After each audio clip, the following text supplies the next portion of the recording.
So hello, good day everyone, and welcome to the last week of the graphic design bootcamp organized by STEM Chorus Club, Ahmad Bello University Zaria.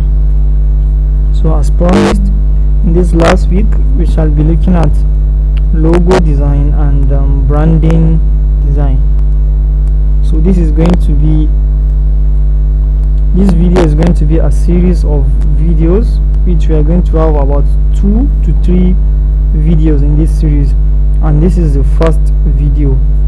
This video is just to introduce you to logo design and branding in general, and then in the second video we'll look at the tool that is Adobe Illustrator. We look at the basics of the software and how to use the software, and then in the last video of the series we are going to design a brand identity using Illustrator and Photoshop, so that you see how everything works. So I will urge you to get your joters ready for this class, because you need to jot a lot of things. So let's start into it. So first of all, what is a logo? Logos are images, text, shapes, or a combination of the three that depict the name and purpose of a business. Alright, so logo can be an image, text, or a shape, or the combination of the three that depict the meaning and purpose of a business. And we said a logo, if well designed, also tells the company's story by conveying the brand message, right? So what are the components of a logo? What makes up a logo? So we have color, right? We all know color. Color goes beyond aesthetic appeal. They are the core communicators of your message. They tell the audience if you are serious, playful, innovative, cutting edge, or timeless and stable. So depending on the color you use for your brand and your logo, it's going to have an impact on your brand and how people perceive your brand. So that is why it is very careful to select logo colors that will match your brand identity, your core values. And then you can use a single color, or you can mix 2 or more colors. So we are going to look at some colors and their psychology, or what they mean. The first one here is red, and it is one of the primary colors, right? So red is a universal symbol of passion, anger, excitement. Red is a popular color in branding. Yeah, you can see from the examples we have: Coca-Cola, Nutella, and the rest. If you look around, you see a lot of logos that have the color red, and that is because it is a very important color. You can see some of the common associations with the color. We have gentleness, energy, romance, warmth, love, and comfort. So you see, these are common perceptions that people get when they see the color red, right? It gives energy. It means romance. You can see from the love or heart shape, it's red, right? So, and also one thing you need to know about colors is colors actually or let me say the psychology of color actually depends on how, apart from this general classification, it also depends on how your personal experience with a certain color will give you an impression of how you view the color. For example, here we mentioned that red means gentleness. It can mean energy, romance, warmth, love, and comfort. These are all positive associations. But think of danger also, right? When you think of danger, you think of the color red. It shows danger. So you see, it all depends on personal experience, but these are just the generally accepted associations we have between colors and what they mean. So the next color we have is yellow. It is a warm color, and and then it gives that sense of friendliness. Brands which are seeking to draw customers can use this color. So you can see some of the associations we have with the color. We have friendly, cheerful, youthful, energy, positivity, and what, happiness. So all these are associations that have been linked to the color yellow. So you can see from the examples we have the Bumble, we have the Nat Geo Wild, Essence, and some other brands you can see. So these are all logos that were used, or the color yellow was used to achieve the brand's aim and objectives. We also have orange, and we said orange is a more playful.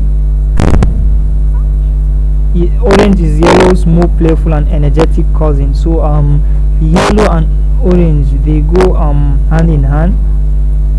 The color orange also gives a sense of energy, excitement, prosperity, warmth, and playfulness or change. We can see from the examples we have the Hermes Paris, the JBL, the Nickelodeon, which is a company that does children cartoon. You see, they use the orange color because of the playfulness, right? The excitement it gives to children when they watch the channel. So that is their core, the brand's core value, right? They want to give a sense of excitement, right, to children watching the channel. So we also have purple. Purple is more like a luxurious color, yeah, and then it can also mean authenticity, truthfulness, high quality, and introspection, right? So if you are designing for a luxury brand, you can use colors like purple. Also have green. Green is one of the most restful colors. It doesn't force the eye or force you to make any adjustment when you are looking at the color green. You know, it is also said that when you want to relax your mind, you can find an open garden that is yellow, and then you just stare at it, right? It gives you that sense of calmness, right? So this is one of the associations that have been attached to the color green. So you can see here we have nature, health, wealth, tranquility, harmony, and fertility. If you are designing for an agricultural company, you can use the color green because, yeah, that is what it means. And then we have blue. Blue is like calm seas, right? Blue inspires a sense of calm and spiritual awareness, along with the feeling of trust, right? So it combines trust, awareness, and it also gives a sense of professionalism, right? So you can see from the associations we have wisdom, loyalty, spirituality, misery, sophistication, and respectability. So that is why you see most banks, right, they use the color blue because it gives a sense of confidence and what, professionalism. So you can see from examples we have brands like Dell, Boeing, PayPal, and the rest. And then we have brown, right? Brown is also the color of nature, that is the earth, right? It gives the feeling of reliability, seriousness, confidence, security, and friendship. So you can see from the examples we have M&M's, which is a brand that produces chocolate, and then we have UPS. They offer logistic and courier services, right? So they use the color brown because they want to give a sense of confidence and security, right, and reliability. They want to show you that they are good for the job. Also have color like pink, which we all know is mostly associated to women or the female gender. So it also gives a calm feeling, right? It is associated to tranquility, warmth, love, sexuality, romance, and femininity. Then we have gray. Gray, unlike many other colors, gray is one of the most neutral shades available. Brands often choose it for its timeless, practical, and unbiased feeling. So gray is a timeless color. It can fit into any time. Gray has been used since ages from the past, and then in the future it's going to be used, and then it's not going to get outdated. So that's one key feature of this brand. So you can see brands like Mercedes-Benz, Nissan, Toyota, and Apple. They use this shade of they use different shades of gray to show you that they are timeless, right? So it's also a classic color. It goes to show seriousness of your brand. And then we have black. So black is considered as the absence of color. It is also a color that gives a sense of professionalism and seriousness. It also portrays elegance and power, right? It's also a modern color and a luxurious color. So you can see it from brands like Apple, which we all know are luxurious brands, Gucci, Puma, Sony, Nike, Adidas, and the rest. So that is the first component of a logo. We have discussed color, and then the second component is typography. So typography is the font you use, right? So there are four main typefaces. We have the serif, we have the sans serif, we have script, and we have the display typeface. So let's look at them. Serif fonts are categorized by lines included on each letter form, right? Insiders, which are now referred to as feet. So these fonts are considered more traditional, classic, and formal, right? So in general, what we are trying to say is serif fonts have a little bit elongations at the end of the alphabet. You can see it here, here. So any font you see and you call it feet, these elongations, you call them feet. So any font you see that has feet like this, right, they are categorized under the serif font, and they are considered to be traditional, classic, and formal. So all of you believe that Rolex, Prada, and Mercedes-Benz are classic brands, right? So hence they use serif fonts for their typography in their logo. And then we have the sans serif. So sans serif is simply the absence of serif, the absence of that feet. So any font you see that looks modern and then it doesn't have those feet, those elongations you see at the end of its alphabet, so they are the sans serif fonts. So you can see example of them. And then we said sans serif fonts are often used for website and digital platforms. They are considered less distracting to the reader. So you can see from the examples, the Google logo, the Spotify, the Jeep, Microsoft, Facebook, and Channel, all their logos use the sans serif font. And then this is just an example of brands that decided to transform from serif font to sans serif. So the first one is Burberry. You can see they used to have a serif typography for their typeface for their brand, but then they later decided to change to a sans serif font. We have HSBC, we have Google, Yahoo, and Pinterest. You can all see them. And then we have the script. Script fonts are commonly resemble cursive or calligraphy style handwriting. They are more open to interpretations than serif or sans serif. So their style can vary from tradition to modern, right? You can see examples. They are just like calligraphic fonts, right? We have the Coca-Cola typography. It's not a serif, it's not a sans serif, it's a script, right? It's like a calligraphy. You can see it on the Harrods logo, the Barbie and Disney and Ford logo. And then we have the display. So the display fonts are known as decorative or novelty fonts. They are meant to be eye-catchy, and they are also more eccentric, right? You can see they normally have multiple lines, right?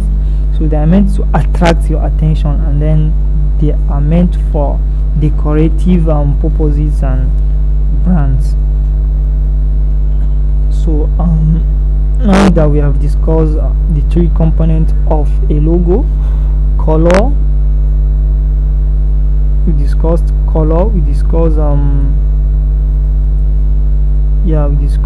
typography too. Then sometimes there is what we call the tagline, more like a motto, right? You see under a logo, maybe MTN logo, you might see MTN. They used to write everywhere you go, so that's their tagline. So it's also one of the components of a logo. Even though it's getting outdated, brands don't use taglines on their logo now. Only few brands still do that. And then it is also one of the components of a logo. So let's look at some types of logo that we have.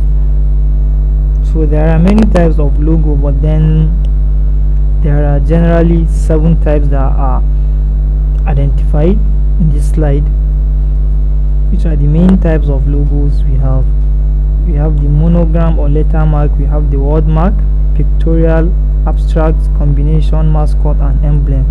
So let's look at them one after the other.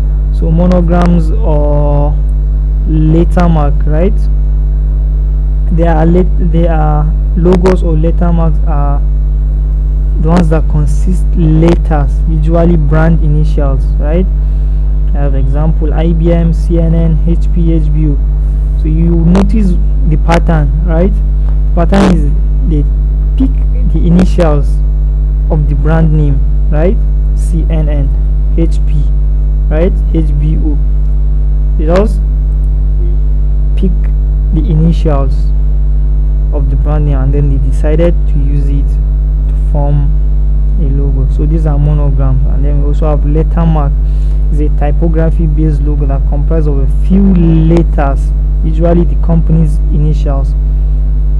The letter mark is all about simplicity by utilizing just a few letter marks. Logo, right, are effective at streamlining any company's brand if they have a long name. So if you have a long name, you can decide to use the monogram type of logo so that your logo won't appear very long. You just use the brand initials, right? So these are examples. We have HBO, IBM, and NASA. And then we have the word marks. So word marks are similar to letter marks, but then for letter marks we said you pick only the brand initials, right? But then for word mark you pick the whole word, the brand name, and then you transform it into a word mark, right? It's a font that you decide to customize and stylize for your brand only to serve as the logo of your brand. So you can have examples. You can see the Visa logo, the Coca-Cola logo, and the Google logo.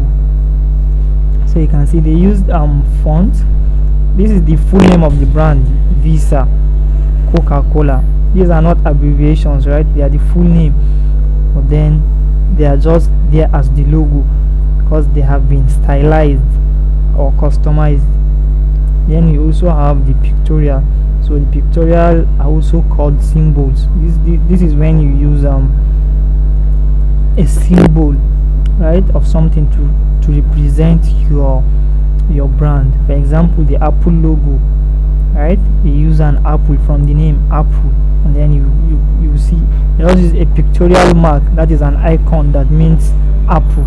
You can see it. We also have Twitter, a bird symbol, right? So these are the examples. You can see them, right? So that is the pictorial, and then you have the abstract. So an abstract is a more specific type of pictorial logo. It's also a type of pictorial logo, but it's more specific.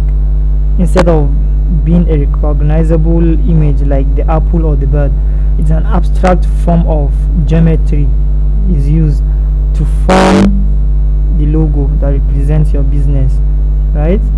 They said a famous example include the BP starburst. We are going to see the Pepsi divided circles and the stripe on the Adidas logo that is actually a flower, but on first sight you won't see it as a flower, right? Because they decided to do the flower in an abstract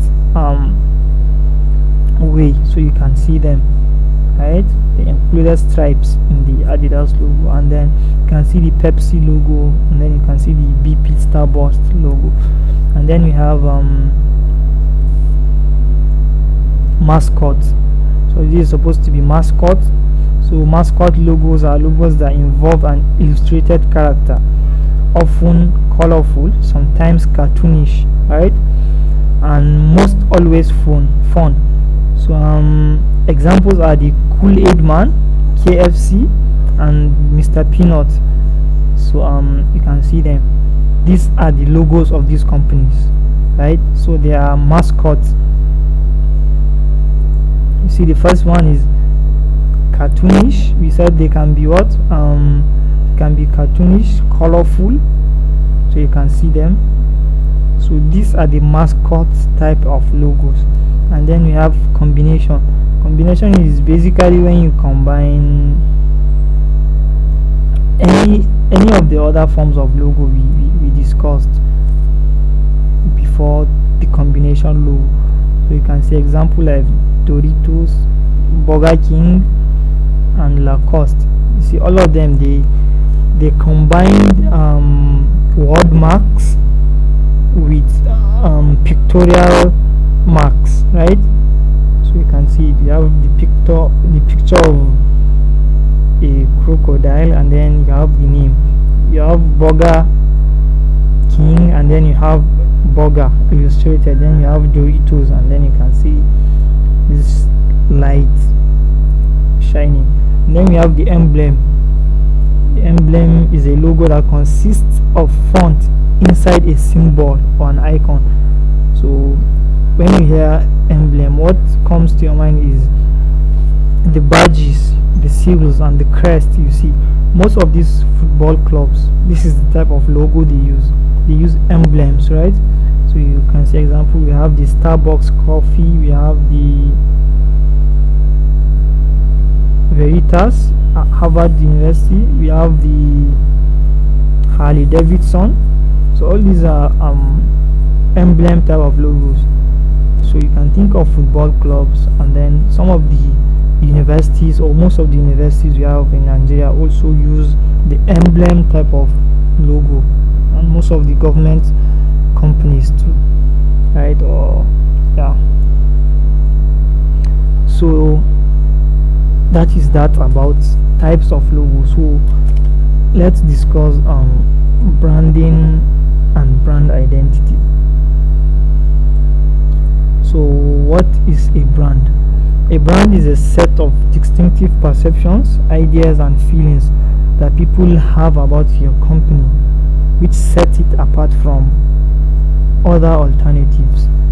So basically your brand is what your consumers think of you. As Scott Cook, the co-founder of Intuit, puts it, he said, a brand is no longer what we tell the customer, it is what the customers tell each other, right? So That is what a brand is. So what is branding? Branding is the active process of shaping the perceptions that customers have about your company, right? Earlier we said brand is what people think about your company.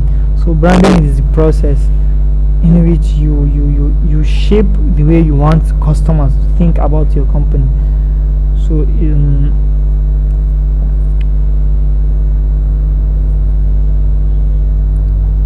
we said before making any branding decision, first you have to consider what is the perception you want to impress on your customers. What's your goal brand? So and you need to be authentic about it, and then you need to get to know the core of your company, like why you want the company to exist. So an example is the MTN logo, right, which we are going to discuss a little bit more. So say what is brand identity? So brand identity is a collection of tangible expressions of your company. This includes your logo, the colors you use, the typography, and the voice of your company. The more distinct, specific, and cohesive these elements are, the higher the likelihood that they will shape a differentiated brand that is recognized and admired. So example I gave here is the MTN logo. When you think of like telecommunications, the first brand, right, that comes to your mind is MTN. Then maybe before brands like Airtel, Glow, Nine Mobile, and the rest. That is because MTN took a lot of time building their brand and brand identity. And I can also see Airtel and other brands coming up, but MTN has already established that full sense of branding. So right now it is like what we discussed when in the brand slide. We said it is what customers tell each other about your brand. So now if someone wants to buy a SIM, so there is every tendency that he will be advised to buy an MTN SIM before other brands. Why? Because like I said, MTN has taken a long time building and rebuilding their branding and rebranding, right? And then they were able to link up the brand message with their core values, right? They want you to make calls. They want to give you that strong network that will enable you to make calls, and in the process making you happy, connecting you with your loved ones, right? Connecting you with different businesses, and then offering you data services, right? So you can see from the example we have the MTN logo evolution, right?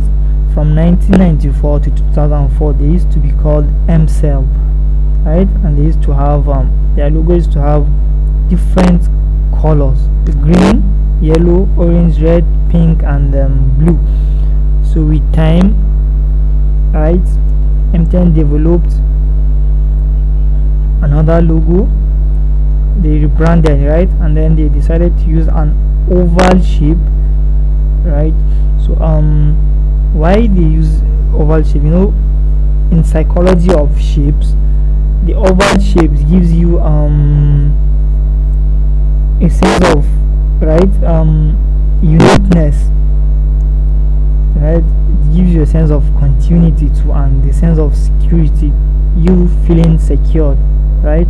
Also gives a sense of family, right? Think of the egg, shape of the egg, and then these are so there are already established associations that we have with shapes. When you research more on that, you see that each shape has psychology. Like the square, it's assumed to be a stable shape, right? And then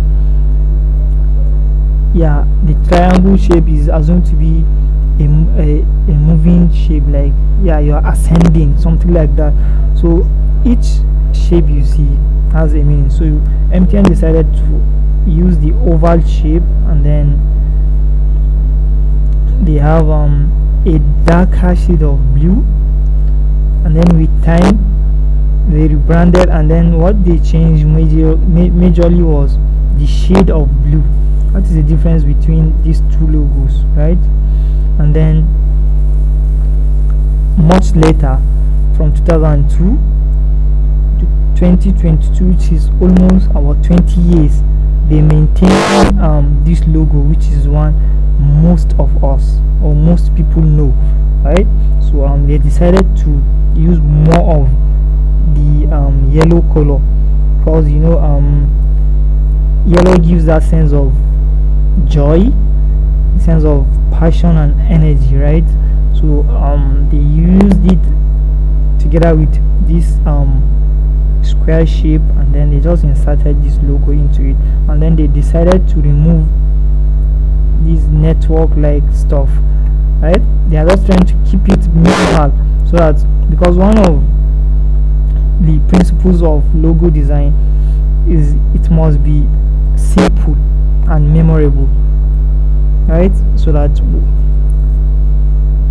immediately one hears your name, yeah, he can picture your logo on in his head. But when you have complicated logo, right, it's going to be hard for people to understand them or remember your logo. So, and that is why MTN decided earlier this year, right, to rebrand their logo, and then they went for a very, very minimalist look. They just have the oval shape and the MTN typography, right?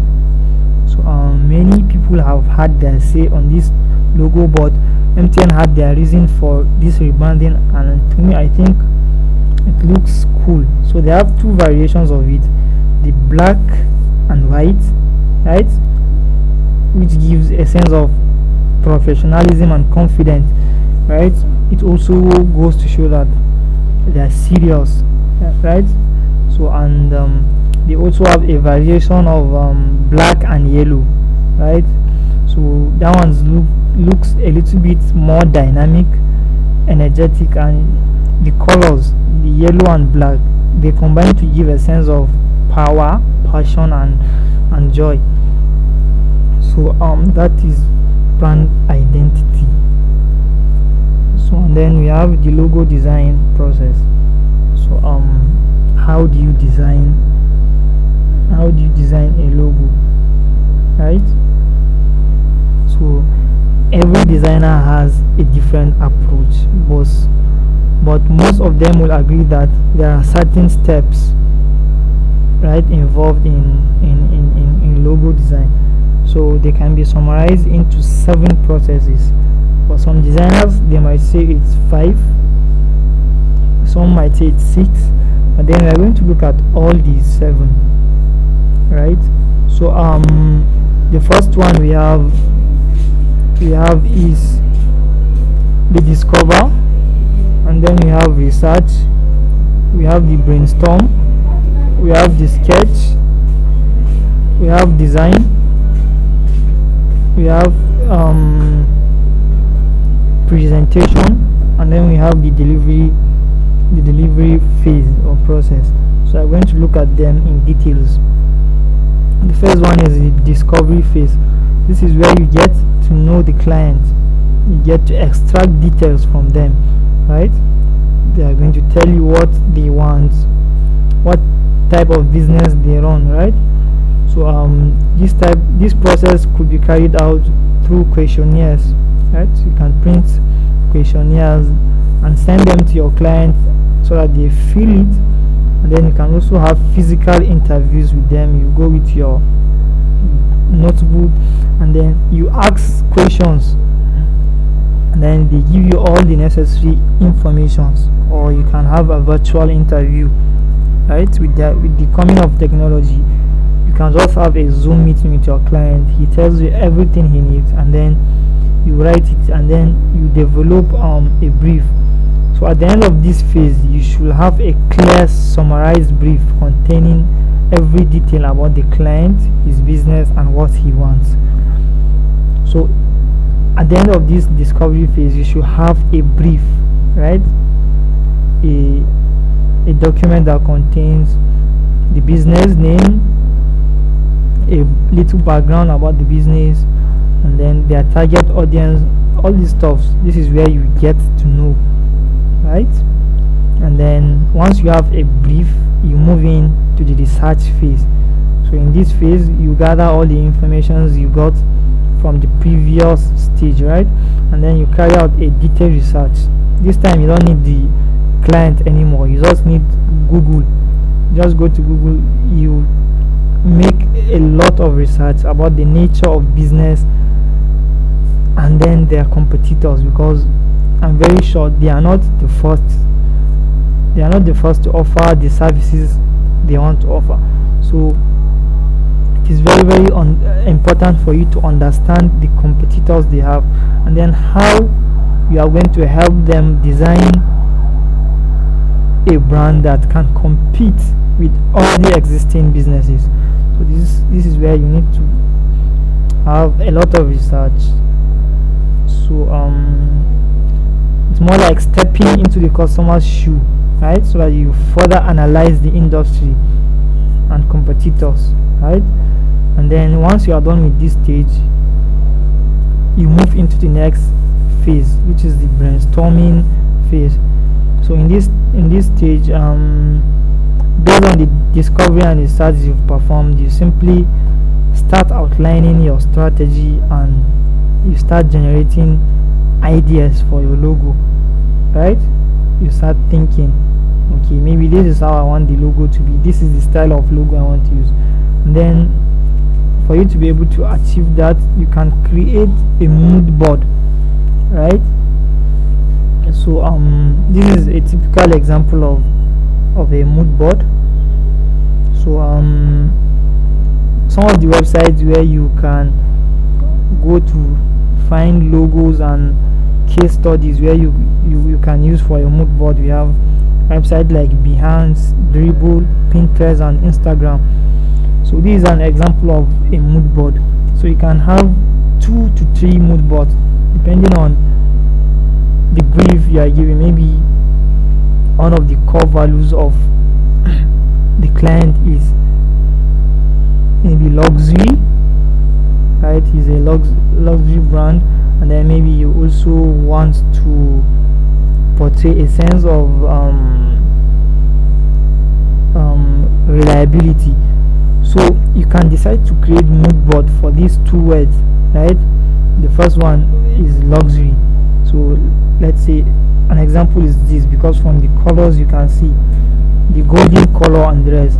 This is a luxurious color.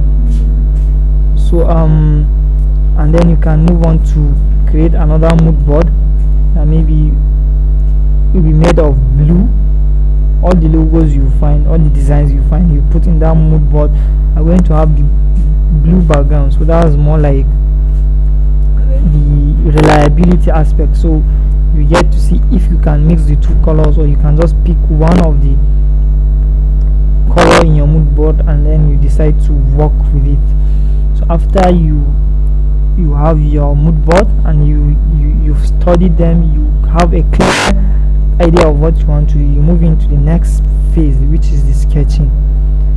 So some designers use a sketchbook while others start straight away on the computer, but the most professional logo designers sketch their logos by hand using pen on paper.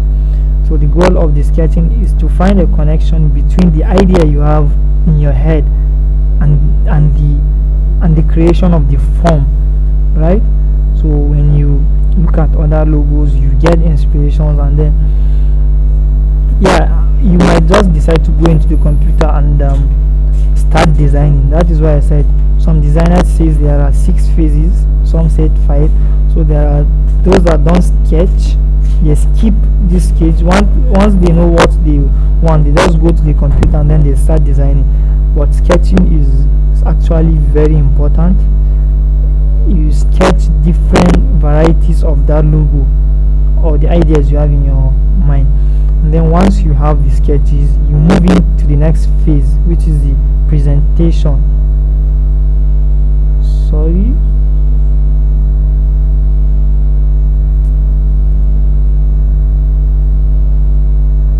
Before the presentation stage, we are supposed to have the design phase, right? So after the sketching phase, you move to the design phase. That is where you use Adobe Illustrator, right, or any vector based software. So you go into the software. I missed the slide, I didn't put the slide here, but then I'm now telling you, after this sketching phase, you move to the designing phase, right, which is where you go to your computer and then you start using the tools you have in your Illustrator, and then you design, because this is a hand sketch, so you turn it into a vector, into a digital version, right, and then you apply the colors and stuff, and then you see how they look like. So you might not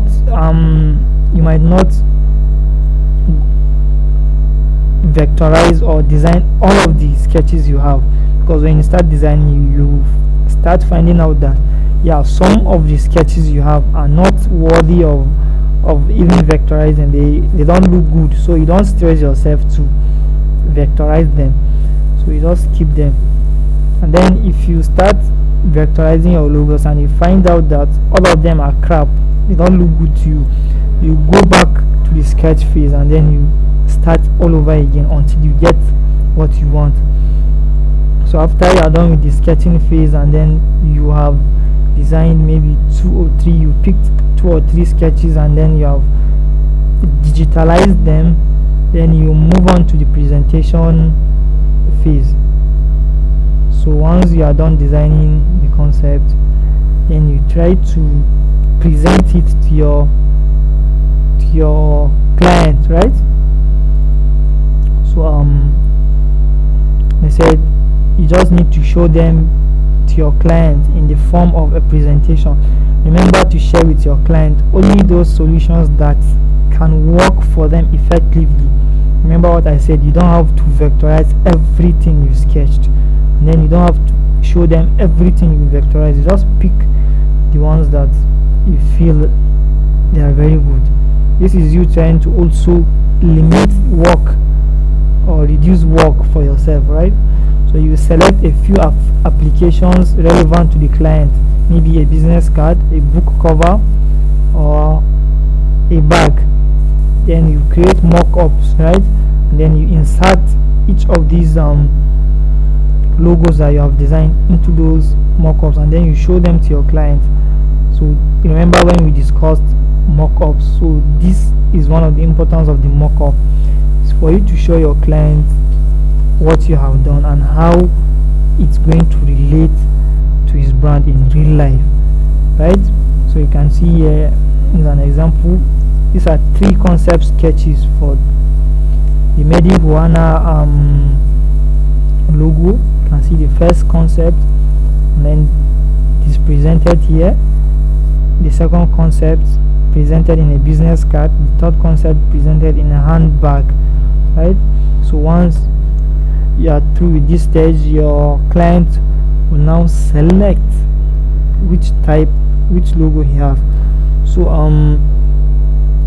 that is why logo design is not an easy task as most people see it, and then most people go ahead to undercharge their clients, and then when they start doing the work, they realize that it is time consuming, it is hectic, and then you get to realize that you don't get any profit from it because you waste most of your time all for little money. So that is why you should try as much as possible to be professional enough, so that because when you don't have good works also, you definitely know that you cannot charge high prices for your work. That is why you should set standards for yourself. So that being said, once you have presented your logo to the client and he selected the one you want, that is when you go back and then you start the delivery phase. So once you have your client's approval, then it's time to deliver the brand identity package. Remember, brand identity said it contains the logo, right, the colors, the typography, right, and also contains stationery designs, the letterheads, maybe brochure design, book designs, business cards. All these are part of the brand identity package.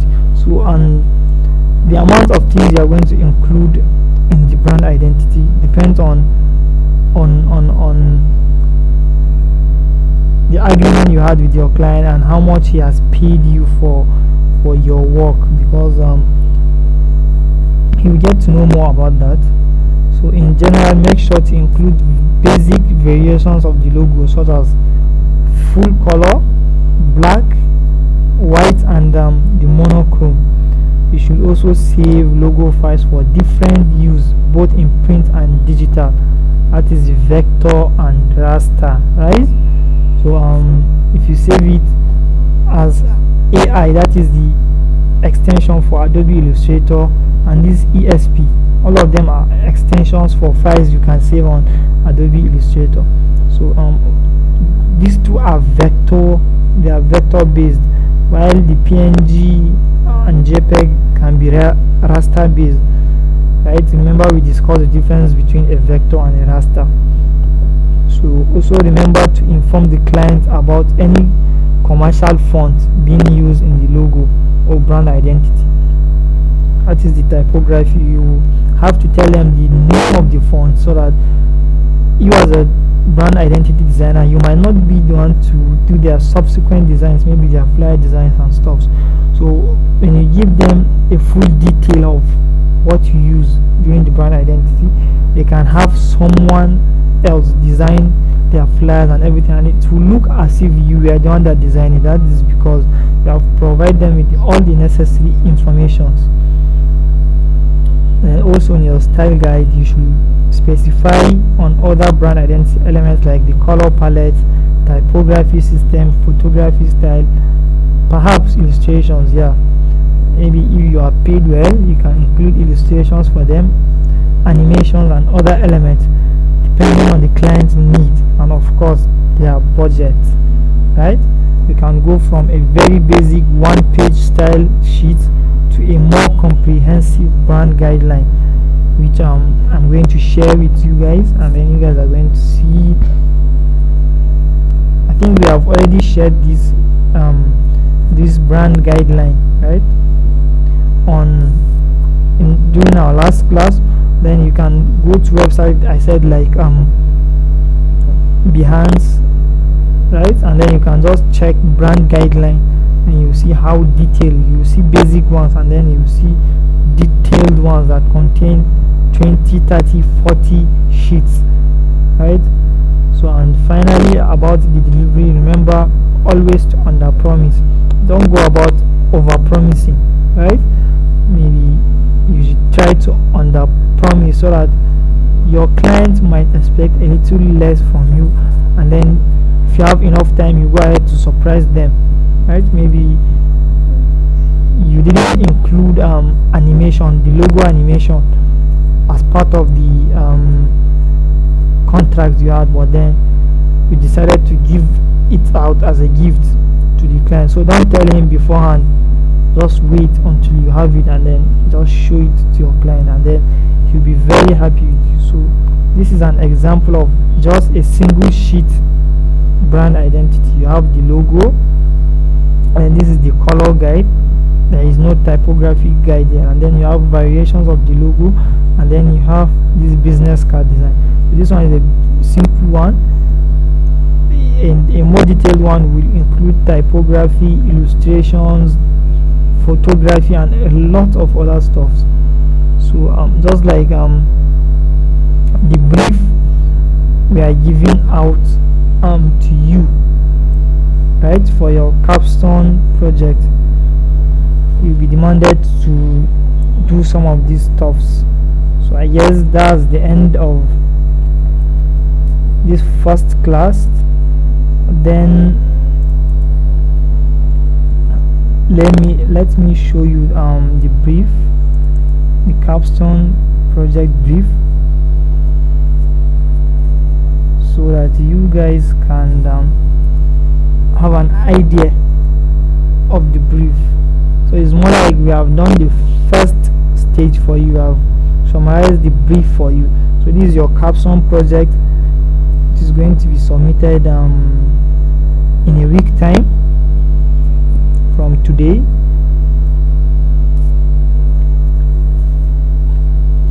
So our next class is going to be on Adobe Illustrator. We are going to go through the basics, and then we are going to design some simple logos in Adobe Illustrator. So after that class, I guess you must have been equipped with everything you need to know about branding as a starter. So this is the brief for your capstone project. It says the brand name is Speedy. Speedy is a logistic company that offers delivery services using cutting-edge modern technology. The company delivers goods across different locations with a short is supposed to be within a short period of time, hence the name Speedy. So some of the brand attributes is fast delivery, easy stress, modern, trustworthy, and customer friendly. So their target audience are private and government companies, small scale businesses, and then individuals. So this is how we want the logo to look and feel. We want it to look modern, cutting edge, and also give our customers a sense of trust and reliability, because yeah, it's a logistic company, so you need to gain the trust of your customers to know that yes, when you give them a package, they are not going to open it, they are going to deliver it. So you can achieve this by the colors you use and the logo in general. So these are the deliverables we need from you for the branding identity, right? You need to give us the logo, a color palette, a typography, stationery design, which is going to include letterhead, business card, and then you can add other stationaries which will attract you more mark. Then you also need to use mock-ups, and then you design a poster advertisement, an e-flyer, and a banner design. So we said designers are free to use their creativity to provide other deliverables not stated. So from here you can see you must have at least 1, 2, 3, 4, 5, 6, 7, 8, 9, at least 9 sheets in your brand identity design. So you can go ahead to create up to 100, add a lot of stuffs, right, which is going to give you more mark, and the more creative you get, the more mark you are going to get. So the timeline, like I said, is Thursday, 8th December 2022 by 11 p.m. midnight. So we are going to close the link for submission. So and the submission format is a PDF document. Once you are done with your designs, you can save them as JPEGs, as images, right? Arrange them from 1 to whatever number you have, and then you just merge everything and save as PDF. We have mobile apps. There is an app called Small PDF. So it's an app where you can just insert the images, arrange them, and then save it as a PDF. Don't know if you can use other system softwares to do that. You are free to use any software. You just need a PDF version of your design, right? And then on the first page you can add your name, designed by, can add your name, so that we'll be able to differentiate you from other people. So I guess that is it for the first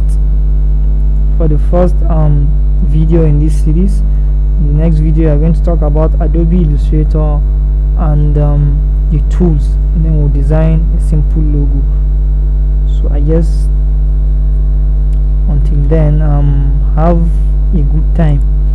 So you can go ahead and start researching from the brief you've seen here, which I'm going to share to the group also. So you can go ahead and start doing your research, right?